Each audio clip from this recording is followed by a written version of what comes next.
3일 동안 잘 계셨습니까? 네, 감사합니다.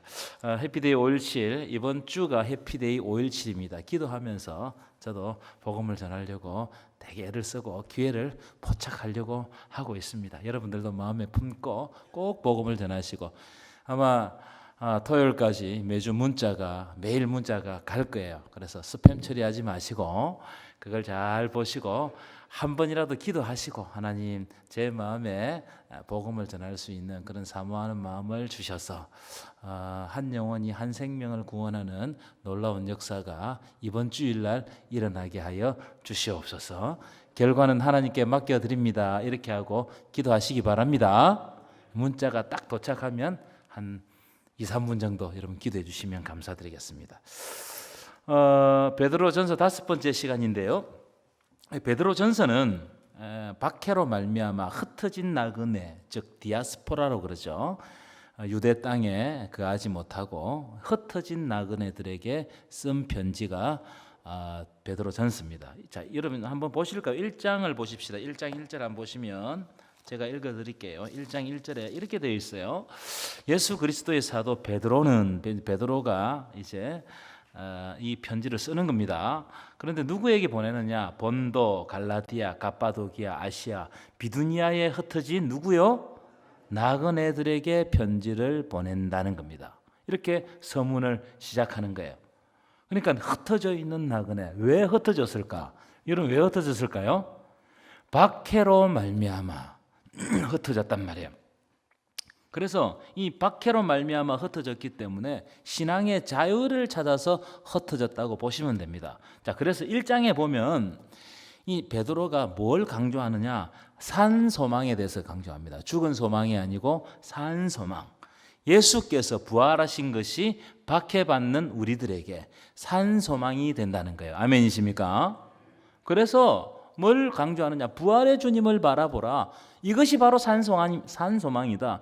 예수께서 부활하셨듯이 우리도 어떻게 된다고요? 부활한다. 이게 그리스도인들에게 산소망이라는 거예요. 그래서 1장에 쭉 보면 이런 내용이 나와요.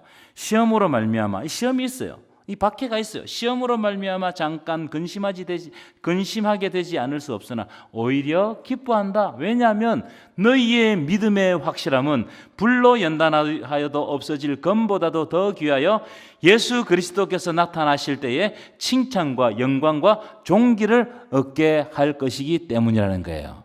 놀라운 말씀입니다. 이게 무슨 말이에요? 지금 너희들이 겪고 있는 이 고난이 다가 아니라는 거예요. 지금 겪는 고난을 하나님 안에서 그리스도와 함께 이기면, 부활의 산 소망을 두고 이기면 예수님께서 오실 때에, 재림하실 때에 칭찬과 영광과 존귀를 얻게 하신다는 거예요. 이렇게 베드로전서가 딱 출발합니다. 그래서 우리를 보고 뭘 바라보라? 부활하신 예수 그리스도를 바라보고 소망을 가지라. 이게 산 소망이라는 거예요. 여러분, 우리가 예수 믿으면서 우리의 삶 가운데는 내가 예상치 못하는 여러 가지 고난들이 막 찾아와요. 그때 누구를 바라보느냐? 세상을 바라보거나 문제를 바라보면 틀림없이 넘어집니다. 그때 누구를 바라보라? 부활하신 예수를 바라보라. 나도 죽음이 찾아오더라도 예수님처럼 부활한다. 이것으로 이겨내라는 거예요. 여러분, 이런 산 소망을 가지시는 저와 여러분 되시기를 간절히 축원합니다. 자, 그런데 믿음으로 산 소망을 가지고 이 박해와 시험과 여러 가지 어려움들을 이기는 것도 중요한데 그것만큼 또 중요한 게 있더라는 거예요. 그게 뭐냐면은 우리의 일상을 통해서 예수를 드러내는 삶을 사는 것도 매우 매우 중요하다. 내가 박해를 이기고 불같은 막 믿음을 가지는 것도 중요한데 근데 그것만큼 중요한 건 뭐냐면 내 삶 가운데 예수를 드러내고 예수 닮은 삶을 살아가는 것도 이것도 매우 중요하다는 거예요.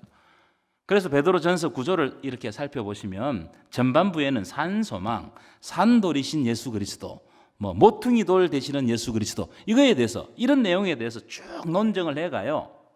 하나님의 백성들이 이 시험의 기간 박해의 기간을 견뎌야 된다. 산소망 바라보고 견뎌야 된다. 이 말씀을 주는 겁니다. 자, 그런데 신앙은 박해를 견디는 것만으로 완성되는 게 아니에요. 박해를 견디는 것만큼 중요한 게 뭐냐면은 내 일상의 삶에서 하나님께 영광 돌리는 것도 그만큼 중요하다는 거예요. 다시 말하면 내가 속한 자리에서 그리스도인답게 살 때 신앙이 완성된다. 그런 신앙을 어떤 신앙이라고 부르냐면 성숙한 신앙이라고 부르는 거예요. 한번 따라할까요? 성숙한 신앙. 여러분, 성숙한 신앙이 되시기를 간절히 축원합니다. 이 성숙한 신앙을 가지는 게 너무너무 중요하다는 겁니다. 그래서 오늘 이제 3장을 들어가실 때 3장을 펴시고 3장을 들어가실 텐데 3장의 주제가 뭐냐면 고난 가운데서도 그리스도인답게 살아가기입니다. 고난이 있죠. 이 베드로전서는 고난을 이 기본값으로 합니다. 이 고난 가운데서도 그리스도인답게 살아가는 것이 뭐냐? 이걸 이제 쭉 이제 말씀을 하고 있어요. 고난 가운데 있는 하나님의 백성들이 어떻게 살아갈 거냐? 이 어떻게 살아가는 것이 뭐라고 그랬죠? 제가 윤리라고 그랬죠. 윤리. 기억나십니까? 기억이 안 나시나요? 내가 어떻게 살아가느냐, 이게 윤리적인 문제라고 그랬잖아요. 그래서 내가 믿음을 가지고 어떻게 사느냐, 이게 굉장히 중요한 주제다. 하나님의 백성들이 막 살면 돼요, 안 돼요? 안 되죠. 그러니까 하나님의 백성들은 거룩해야 됩니다. 구별돼야 돼요. 세상 사람들하고 좀 차이가 나야 된다 이 말이에요. 그 이야기를 하고 있어요. 여러분, 그리스도인들은 종말론적인 삶을 사는 사람들입니다. 종말론적인 삶. 여러분, 종말론적인 삶을 한마디로 말하면 이런 겁니다. 지금 당장 예수님이 오시더라도 주님께서 맡겨주신 사명을 나의 일상 가운데서 성실하게 살아내는 것이 종말론적인 삶이에요. 그래서 결국 내 삶을 통해서 예수를 드러내고 하나님께 영광 돌리는 것이 종말론적인 삶입니다. 어떤 사람들은 종말론적인 삶이라고 하면은 오해해가지고 모든 것을 다 때려치우고 어느 특정한 곳에 모여가지고 주님 기다리면서 맨날 찬송 부르고 기도하면서 일상의 삶을 포기하는 것을 종말론적인 삶이라고 그러는데 그건 큰 오해예요. 그렇게 신앙생활하는 사람들은 다 이단입니다. 세대주의 이단이라고. 세대주의 이단, 신천지, 하나님의 교회, JMS 다 여기에 속합니다. 그런 이단의 특징이 뭐냐? 일상이 깨진다는 거예요. 일상이 중요하죠. 내가 지금 살아있는, 내가 속한 자리에서 내가 어떻게 사는가, 이게 중요하단 말이에요. 삶을 깨버려요. 가정을 깨고 사회생활도 못하게 하고. 여러분, 예수님이 그런 것을 원하시겠어요? 대답을 좀 해보소. 예수님이 그런 것을 원하시겠어요? 안 원하시겠어요? 절대로 안 원하신다는 거예요. 그런 의미를 가지고 3장을 보자는 거예요. 그런 의미를 가지고. 아시겠죠? 자, 3장 1절부터 7절까지는 어떤 내용이냐? 가정에 대해서, 남편과 부부죠, 아내에 대해서 말씀을 하고 있습니다. 여러분, 성경은 우리의 일상의 삶 중에서도 가정을 매우 중요하게 여깁니다. 성경은 가정을 아주 특별한 공동체로 여겨요. 왜냐하면 가정은 하나님이 직접 만드신 공동체다. 가정은 어떤 공동체라고요? 하나님이 직접 만드신 공동체. 그래서 가정에서 그리스도인들이 어떤 윤리와 태도를 가지고 살아가느냐, 이것은 대단히 중요한 문제다. 이 이야기를 오늘 본문 속에서 하고 있다고요. 특별히 아내와 남편이 서로 간에 어떤 태도를 가지고 살아가느냐, 정말 중요해요. 이게 정말 중요해요.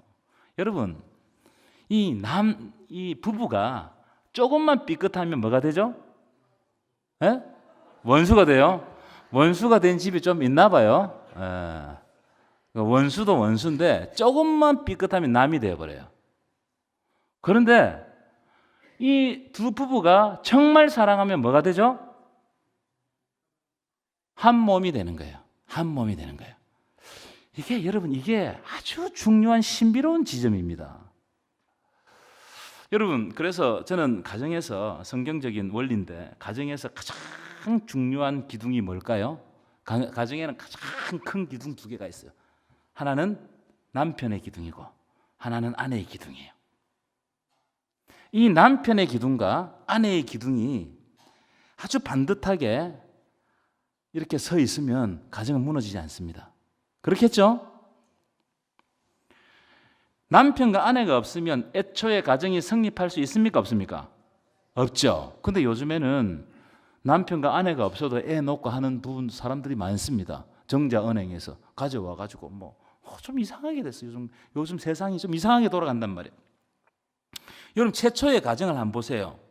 처음에 하나님께서 가정을 만드실 때 가장 중요한 두 기둥을 딱 가지고 오십니다.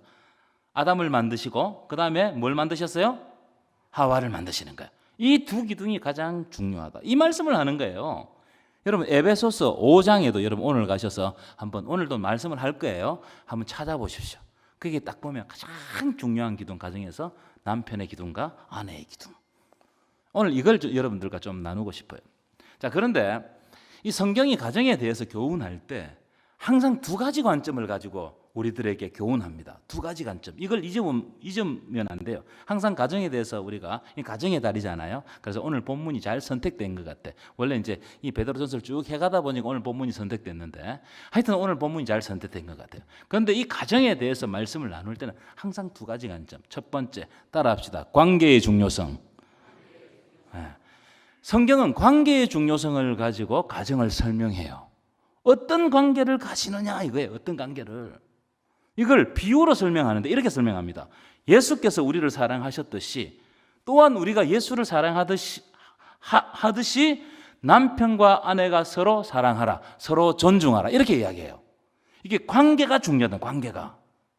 하나님과 우리의 관계가 중요하죠. 아멘이십니까?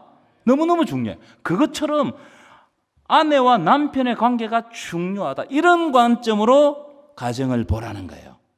이 관점으로.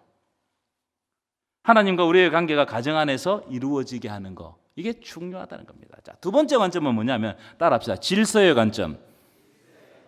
그래서 에베소서에서 뭐라고 이야기하느냐. 피차 복종하라. 이런 이야기를 씁니다. 피차 복종하라. 한번 따라합시다. 피차 복종하라.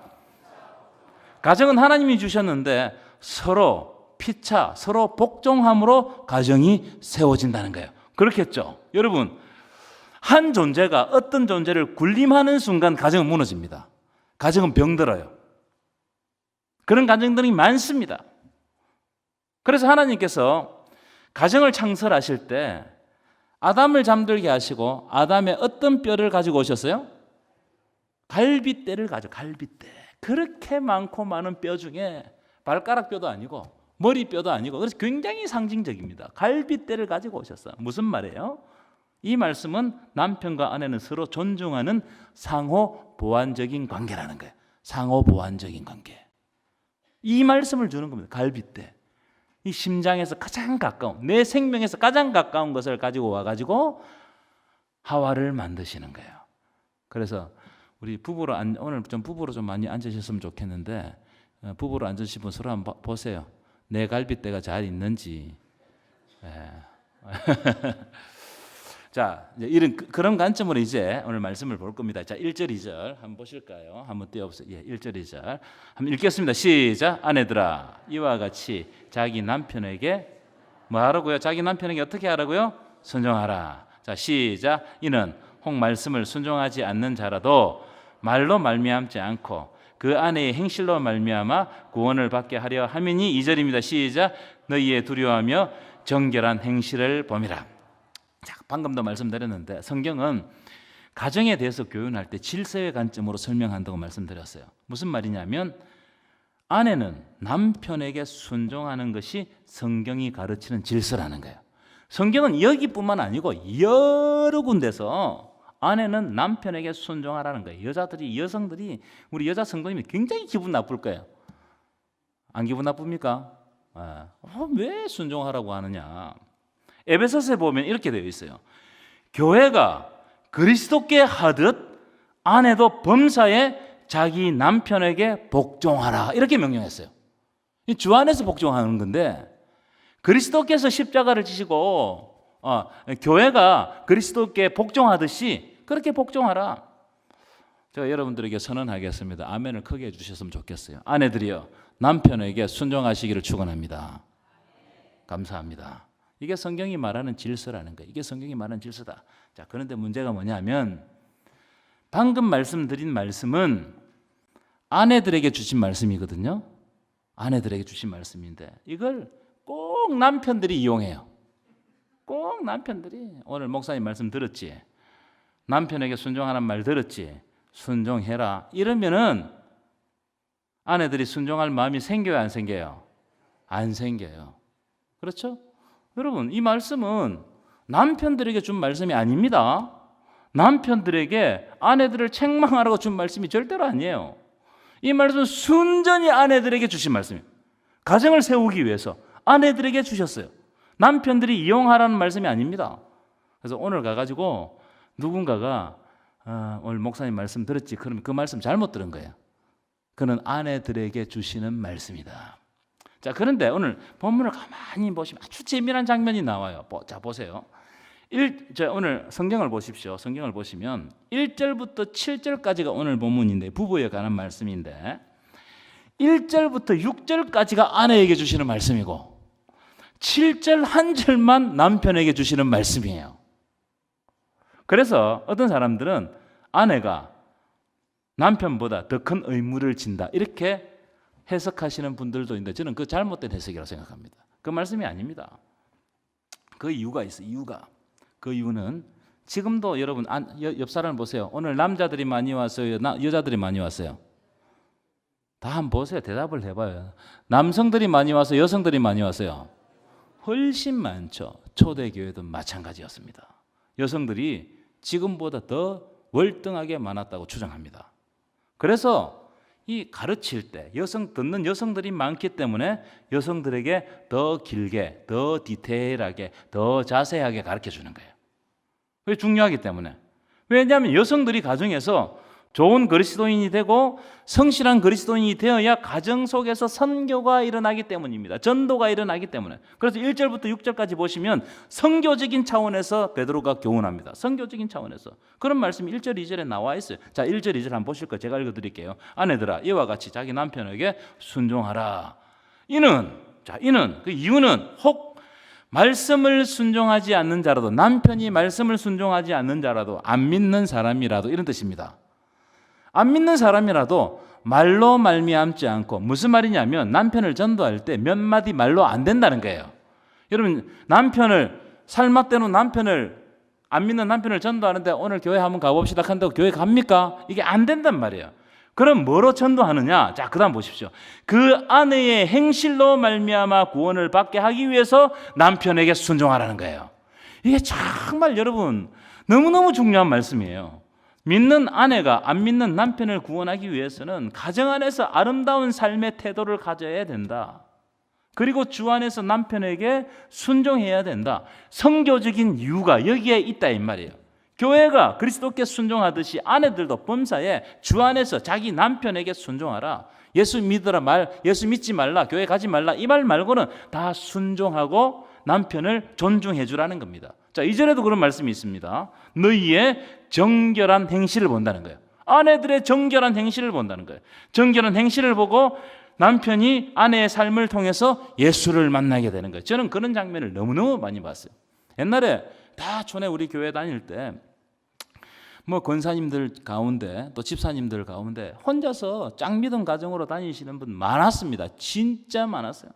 그분들이 새벽마다 와서 기도하고 금요일마다 기도하는 게 뭡니까? 하나님, 내 남편 좀 구원해 주십시오. 내 남편 함께 짱 믿음 가정이 아니고 온 믿음 가정 되고 싶습니다. 이게 그분들의 소원이었어요. 소원. 그런데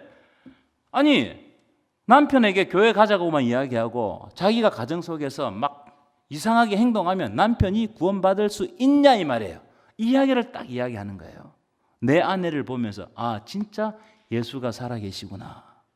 이 인격적인 예수를 아내를 통해서 보여주라는 거예요. 이건 여러분 아내에게만 하는 말이 아닙니다. 남편도 마찬가지예요. 믿지 않는 내 아내를 전도하기 위해서는 어떻게 해야 됩니까? 막 가서 막 욕하고 때리고 막 함부로 하면 내 아내가 나를 보고 예수를 믿겠냐는 거예요. 시어머니, 딸, 다 마찬가지입니다. 여러분, 제가 생각할 때 가족 내에 있는 사람을 전도하는 것이 가장 힘들어요. 안 듣습니다. 가족 밖의 사람은 내 얼굴 보고도 와줘요. 근데 가족 안에 있는 사람은 안 해요. 안 한단 말이에요. 얼마나 힘든지 모릅니다. 그래서 평생 기도 제목이다. 그렇기 때문에 참 기도해야 돼요. 하나님, 나를 통해서 예수가 드러나게 하여 주옵소서. 아멘을 안 하시네. 참 어려운 거죠, 그죠? 나를 통해서 어떻게 예수가 드러나겠습니까? 그래서 기도해야 되는 거예요. 참 어려운 일이에요. 그런데 여러분, 이게 여러분의 마음의 숙제가 되고 영적인 숙제가 돼야 돼요. 자, 여러분, 믿음의 가정을 이루는 것, 다시 말하면 모든 가족 구성원들이 한 마음으로 예수 믿는 것, 이것은 기적 중의 기적입니다. 진짜 큰 복이에요. 여러분, 여러분의 가정이 예수 다 믿으십니까? 이것보다 더 큰 복이 어디 있겠어요? 다 천국에서 만날 텐데 이거보다 더 큰 복이 어디 있겠어요? 그런데 혹시 여러분 가운데 짝 믿음 가정이 있습니까? 혹시 자녀가 안 다니거나 아니면 부모님이 안 다니거나, 여러분을 통해서 예수를 인격적으로 만나게 하실 줄 믿습니다. 내가 도구가 되는 거예요. 내가. 그러니까 내 자신이 하나님 앞에 어떻게 서야 되는가, 이게 윤리적인 문제란 말이에요. 내 삶의 태도란 말이에요. 이게 중요하다는 겁니다.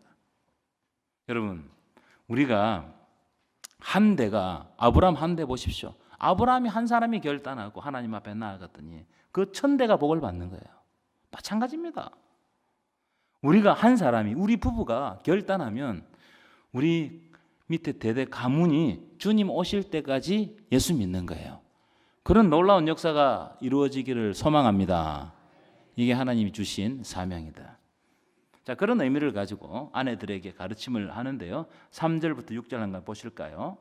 자, 이 3절부터 6절까지는 어떤 아름다움을 강조하느냐면 내면의 아름다움. 자, 3절 한번 읽어봅시다. 잠깐만요. 3절입니다. 3절만 시작. 너희의 단장은 머리를 꾸미고 금을 차고 아름다운 옷을 입는 외모로 하지 말고. 여러분, 현대 사회에서는 외모를 꾸미는 것이 중요해요, 안 중요해요? 오늘 나오면서 거울 안 보고 온 사람 손 들어보세요. 우리 딸한테 이야기하지 마세요. 우리 딸이 요즘에 거울을 얼마나 많이 보는지 몰라요. 얼마나 많이 보는지. 그래 내가 야 거울 좀 그만 봐라. 나는 적게 보는 그래. 자기 친구들은 거울을 막 대놓고 산대. 그럴 나이가 됐잖아요, 그죠? 우리 현대 사회에서 자기 외모를 꾸미는 거, 이건 뭐 너무너무 중요한 겁니다. 그런데 그게 주가 되어서는 안 된다고 말해요. 그것도 해야 되죠. 하지 말라는 말이 아닙니다. 남편이 봤는데 뭐 꾸미지 않고 맨날 머리가 산발되어 있고 뭐 이러면은 여성적인 매력이 떨어지잖아요. 그것도 해야 돼요. 저는 그것도 해야 된다고 생각해요. 그런데 그게 주가 되어서는 안 된다. 자, 4절 볼까요? 4절 한번 읽어볼까요? 시작. 오직 마음에 숨은 사람을 온유하고 안정한 심령에 썩지 아니할 것으로 하라. 이는 하나님 앞에 값진 것이니라. 여기 보면 오직 마음에 숨은 사람을 이렇게 되어 있잖아요. 이게 뭡니까? 속사람을, 영적인 사람을. 우리는 영의 사람, 겉의 사람이 있어요. 이 영의 사람을 아름답게 만들어라는 거예요. 여러분, 영의 사람을 아름답게 만들려면 어떻게 해야 됩니까? 하나님과 교제밖에 없습니다. 내 노력은 안 돼요. 하나님을 만나고 은혜를 받으면 이게 얼굴이 밝아져요. 제가 예전에 한번 이런 이야기를 들었죠. 청년부를 가르칠 때 남자든 여자든, 남자애든 여자애든 딱 보면 갑자기 얼굴이 예뻐지는 애들이 있어요. 그래서 내가 불러와서 묻습니다. 네 연애야? 지금 100%입니다. 100%. 사랑을 받으니까 원래 원판 불변의 법칙인데 근데 그 원판이 반짝여요. 예뻐요. 그렇다니까요. 똑같습니다, 여러분. 우리의 영이 하나님과 친밀히 교제하고 하나님으로부터 기쁨이 있으면 여러분들 여기 보시면 다 얼굴이 반짝반짝합니다. 그럴 때는 한번 뭐 아멘도 해주시고 뭐 이래줘야 되지. 왜 그럴까? 그분은 하나님과 교제하는 거예요. 그래서 내가 생각하지 못한 기쁨이 얼굴로 탁 드러나니까 그게 얼굴이 다른 거예요. 이 속사람이 아름다우면 외면으로 드러납니다. 여러분, 속사람이 아름답기를 축원합니다. 근데 속사람이 막 어지럽잖아요. 그럼 얼굴도 초췌해져. 제가 그렇더라고요. 걱정이 많고 막 근심이 많고 이러면은 저는 얼굴을 못 숨겨. 이게 제 단점인데 얼굴 표시가 막 나. 그러면 우리 집 사람 저 사람이 무슨 일이 있는구나. 그러니까 말을 안 해. 이게 이렇단 말이죠. 자, 5절 보실까요? 5절입니다. 아주 중요한 장면인데 5절만 읽겠습니다. 시작. 전에 소망을 두었던 거룩한 부녀들도 이와 같이 자기 남편에게 순종함으로 자기를 단장하여. 참 이 장면 제가 아주 말씀을 읽을 때 마음에 와닿았어요. 뭐냐면은 제가 이 장면을 딱 읽으면서 밑에는 여러분 아브라함 사라에 대해서 이야기하는데 저는 이 장면을 읽으면서 루시 생각났어요. 루시 하나님께 소망을 두었던 이 거룩한 여자 루시 말이에요. 보아스에게 순종하잖아.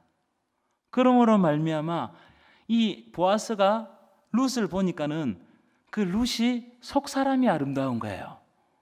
그 이방 여인이 시어머니 모셔와가지고 그럴 필요가 없는데 시어머니 복량하고 그분께 치극정성 다 한단 말이에요. 그러니까 그 내면의 아름다움이 외면으로 밖으로 탁 드러나는 거예요. 그러니까 아무도 함부로 할 수가 없어. 그래서 보아스와 룻이 결혼해서 다윗의 정조무가 되는 거예요. 놀라운 일이죠. 여러분 가정에도 이런 일이 발생하기를 간절히 축원합니다. 굉장히 중요한 거라고 생각합니다. 제가 말씀을 여기는 안 나와 있구나. 제가 잠언 31장 제가 읽어드릴게요. 잠언 31장. 이게 뭔가가 좀 잘못됐나?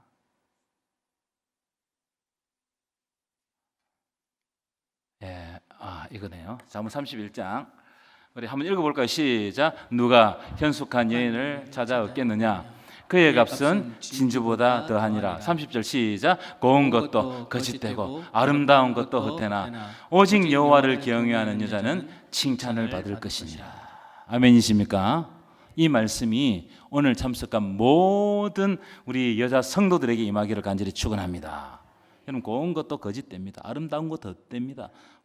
화무 11홍이에요. 다 떨어집니다. 다 늙어요. 그런데 오직 여호와를 경외하는 현숙한 여자는 칭찬을 받는다는 거예요. 자, 그다음에 이제 남편들 이제 가만두면 안 되겠죠, 그죠? 자, 7절입니다. 7절 시작. 남편들아 이와 같이 자식을 따라 너희 아내와 동거하고 그를 더 연약한 그릇이요 또 생명의 은혜를 함께 이어받을 자로 알아 귀히 여기라. 이는 너희 기도가 막히지 아니하게 하려 함이라. 자, 이 장면은 남편들이 아내들에게 어떻게 아내들을 보살펴야 되는지에 대한 권면입니다. 그 첫째가 뭐냐? 여러분 잘 보시면 이런 건 줄을 쫙 끊어야 돼. 지식을 따라 아내와 동거하라는 거예요. 지식을 따라. 여러분 지식을 따라 아내와 동거해라. 이게 무슨 말일까요? 유륜 집사님, 지식을 따라 아내와 동거해라. 이게 무슨 말일까요? 이 말은 제가 찾아보니까 아내를 깊이 이해하라 이 말이에요. 깊이 이해하라. 여러분 여성은 남성과 좀 달라요. 그렇죠? 그래서 그걸 이해해야 된다는 거예요. 남자들은 여자들을 잘 모릅니다. 여자들의 마음을 잘 몰라요. 왜냐하면 여자들은 좀 복잡해. 예민해요. 저는 그렇게 느꼈어요. 여자들은 남자보다 감정적인 선이 굉장히 예민합니다. 그걸 이해하라는 거예요. 그걸 이해하라는 거예요. 특히 그 이제 40대가 넘으면 뭐가 찾아오죠? 갱년기 때는 이해해야 돼. 제가 연애할 때 한 번은 만났는데 삐졌어. 아무리 생각해도 왜 삐졌는지 모르겠더라고. 아무리 생각해도 뭐라 하는데 이해를 못 하겠어 제가. 무슨 말이냐? 여자들은 복잡한 면이 있다는 거예요. 그리고 특별히 갱년기가 되면 더 힘들다. 제가 이 말을 내가 봤는데 오늘 못 찾아가지고 하여튼 사춘기보다 더 힘든 게 갱년기다. 그런 말이 있어요. 웃으면 말이 있는데 제가 그걸 못 찾았어요. 그걸 베드로 사도는 뭐라고 표현하느냐? 연약한 그릇이라고 표현해요. 여러분 연약한 그릇이 무슨 말입니까? 깨지기 쉽다는 거예요. 여성들은 깨지기 쉽다. 그래서 귀하게 여기라. 특별히 가부장적인 사회에서 안동 같은 사회에서는 여성들이 연약한 그릇이다. 그래서 남편들이 귀하게 여기시기를 축원합니다.